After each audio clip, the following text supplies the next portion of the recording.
তিমি মাছের বাচ্চা সাগরে কিভাবে দুধ খায় জানলে রিজিক নিয়ে কখনো টেনশন করবেন না।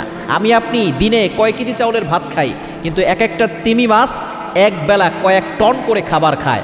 আর এই ছোট্ট তিমি মাছ যেগুলো আছে সেগুলো একবার প্রায় 200 থেকে 300 লিটার দুধ একসাথে তার মায়ের থেকে পান করে থাকে। একটু চিন্তা করে দেখেন কিভাবে আল্লাহ পাক রব্বুল আলামিন এই তিমি মাছকে রিজিক দিচ্ছেন।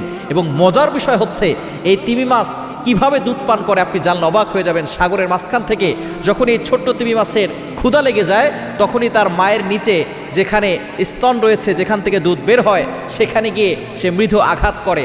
সাথে সাথে মা সেখান থেকে সজোরে প্রেসার দিয়ে একটু ধাক্কা দেয়, সাথে সাথে সেখান থেকে দুধ বের হয় আর বাচ্চার মুখে গিয়ে পড়ে। তবে মূল বিষয় হচ্ছে যে এই দুধ পানির সাথে মিশে যায় না।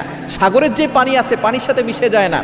আমাদের সাধারণত যে গরু আছে, ছাগল আছে, এই গরুর দুধ, ছাগলের দুধ কিন্তু অনেক লিকুইড এবং এটা কিন্তু পানির সাথে মিশে যায়, কিন্তু ওই তিমি মাছের দুধ মিশে যায় না। কেননা তার এই দুধের ভিতরে, তিমি মাছের দুধের ভিতরে 15 গুণ বেশি চর্বিযুক্ত রয়েছে, যার কারণে সাগরের ভিতরেও পানির সাথে না মিশে সরাসরি তার বাচ্চার পেটের ভিতরে চলে যায়। আল্লাহ পাক রব্বুল আলামিন কি অমায়িক করে সৃষ্টি করেছেন, কি আশ্চর্য বিষয় এই সাগরের ভিতরে রয়েছে।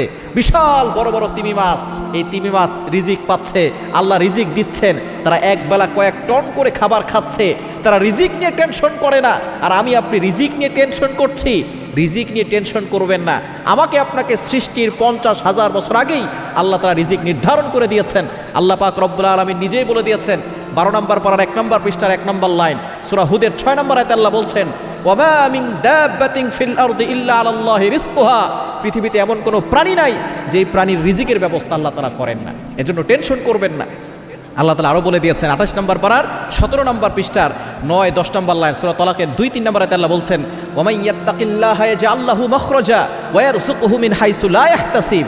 যদি কেউ আল্লাহকে ভয় করে আল্লাহ পাক রব্বুল আলামিন বেহিসাব রিজিক তাকে দান করেন। লা রাযাকাকুম কামা ইয়ারযুকুত তায়র। যেভাবে আল্লাহ তাআলা পাখিকে রিজিক দেন আপনাকে আল্লাহ তাআলা সেভাবে রিজিক দিতে পারেন। এজন্য রিজিক নিয়ে টেনশন করবেন না। আমরা অনেকে সুদ খাই, ঘুষ খাই, অন্যের মাল আত্মসাৎ করে খাই। একটু চিন্তা করে দেখেন, তিমি মাছ কোনোদিন সুদ খায় নাই, ঘুষ খায় নাই, আল্লাহ তাকে রিজিক দিয়েছেন। আমি আপনি আশরাফুল মাখলুকাত আল্লাহর ইবাদত করি এবং আল্লাহর উপরে ভরসা করলে আমরাও সেভাবে রিজিক পাবো ইনশাআল্লাহ।